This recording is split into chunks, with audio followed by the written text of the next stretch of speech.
Brought to you by Agilus Diagnostics.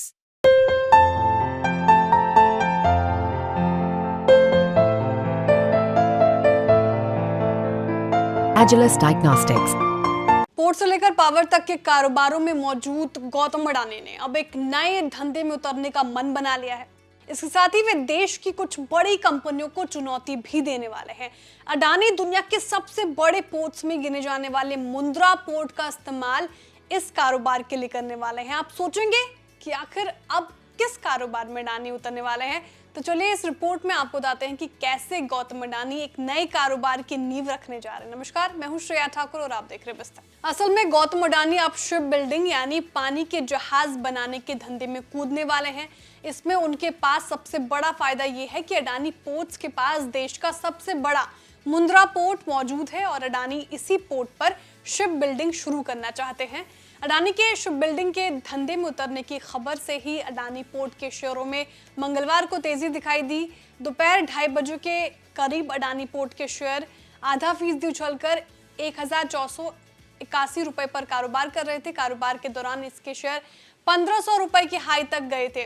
खबरों के मुताबिक गुजरात के मुंद्रा पोर्ट पर अडानी ग्रुप जहाज बनाने का काम शुरू कर सकता है। अब आप सोचेंगे कि आखिर अडानी ने इस धंधे में उतरने का फैसला क्यों किया। इसके पीछे एक बड़ी वजह है। दरअसल चीन, जापान और दक्षिण कोरिया में ज्यादातर यार्ड कम से कम 2028 तक पूरी तरह से बुक हैं और दुनिया में जहाज ऑपरेट करने वाली बड़ी कंपनियां शिप बिल्डिंग के लिए नई जगह तलाश रही है। इसमें भारत भी शामिल है। गौतम अडानी बस इसी मौके का फायदा उठाना चाहते हैं। अभी जहाज बनाने के मामले में भारत दुनिया का 20वां सबसे बड़ा देश है। दुनिया की कमर्शियल शिप बिल्डिंग मार्केट की बात करें तो इसमें भारत की हिस्सेदारी महज 0.05% है। यानी यहाँ कारोबार बढ़ाने का बड़ा मौका है।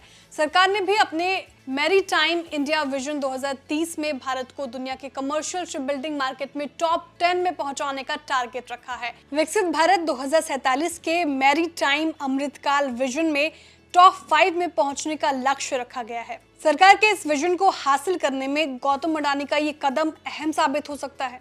गौतम अडानी भले ही पिछले साल की शुरुआत में हिंडनबर्ग के लगाए आरोपों के चलते मुश्किल में फंस गए थे, लेकिन उन्होंने धीरे धीरे इस पूरी क्राइसिस से निकलने में सफलता हासिल कर ली। उन्हें हिंडनबर्ग के झटके से 150 अरब डॉलर का लॉस जरूर हुआ, लेकिन वे अभी भी दुनिया के अरबपतियों के लिस्ट में शामिल है। ब्लूमबर्ग बिलियनियर इंडेक्स के मुताबिक गौतम अडानी की नेटवर्थ अभी 103 अरब डॉलर है। अडानी अरबपतियों की लिस्ट में 14वें नंबर पर हैं। वहीं दूसरी तरफ मुकेश अंबानी 121 अरब डॉलर की नेटवर्थ के साथ अभी 11वें नंबर पर हैं। केपीएमजी की एक रिपोर्ट के मुताबिक साल 2047 तक भारत का कमर्शियल शिप बिल्डिंग मार्केट 62 अरब डॉलर तक पहुंचने का अनुमान है और इससे जुड़े सहायक उद्योग 37 अरब डॉलर तक पहुंच सकता है। इसमें 1.2 करोड़ लोगों को नौकरी मिलने की उम्मीद है। भारत में अभी जहाज बनाने के लिए सरकार के 8 और प्राइवेट के करीब 20 शिपयार्ड्स हैं और इनमें लार्सन एंड ट्यूब्रो का चेन्नई के पास, कट्टापाली शिपयार्ड और सरकार का कोचिन शिपयार्ड शामिल है। अडानी ग्रुप के शिप बिल्डिंग बिजनेस शुरू करने की खबर ऐसे समय आई है जब पूरी दुनिया कार्बन फुटप्रिंट कम करने के लिए अब ग्रीन जहाज की ओर बढ़ रही है। पूरी दुनिया के जहाजों को बदलने के लिए अगले 30 साल में करीब 50,000 पानी के जहाजों का निर्माण किया जाना है।